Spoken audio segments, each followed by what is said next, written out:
So, ganun na lang yun. Sasagutin nyo ang lahat ng gastusin sa pagpapagamot ng asawa ko, tapos na? Yun na yun? Ano bang akala mo sa amin? Bill ng kuryente na kaya nyong bayaran buwan-buwan para hindi kayo maputulan?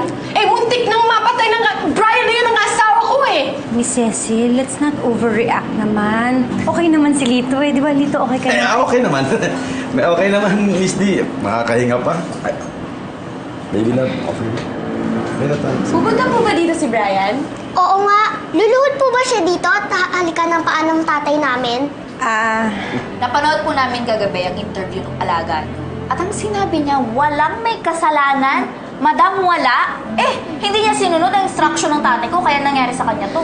Pagpasensyahan nyo na si Brian. Talagang he's going through something right now. Lito, you understand naman, hindi ba? Talagang he's really, really sorry for what happened. And also, in-instruct niya ako na bayaran ko lahat ng expenses nyo dito sa ospital, pati na rin yung pagpipiti mo. Ay, salamat po. Pakisabi na lang sa kanya, Miss D. Salamat. Anak, malayo naman sa puso to. Okay naman na ako eh. Ang importante, kasama ko pa kayong lahat to. Tsaka ang mahalaga dyan, nagsisi naman si Brian sa ginawa niya, di ba? Nagsisi? Oo. Matututo na yun. Oo, matututo na yan. Di na niya yung uulitin yan, sigurado, Miss D. Sigurado.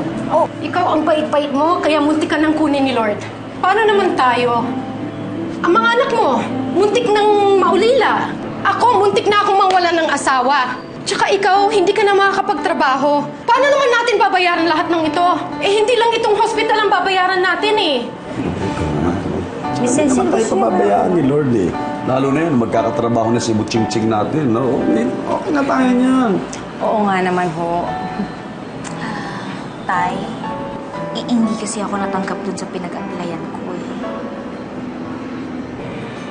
Ay.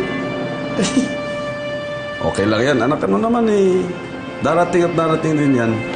Maru, I think I have some good news. Pwede kitang gawing production assistant sa pelikula para mabigyan kita ng work. Kung okay lang sa inyo.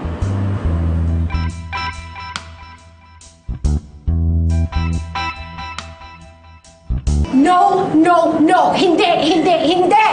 Yes, Nay. Sige na, pumayag na kayo. Tay, help. Walang papasok sa inyo sa showbiz. Nakita niyo naman ang nangyari sa tatay niyo, di ba? Muntik nang mabuwis ang buhay dahil lang dito. Hindi. Hindi naman mag-aartista si ate, Nay. Magpo-production assistant lang. Alam mo, kahit anong trabaho, basta marangal at walang kinalaman sa showbiz pwede sa akin. Nay,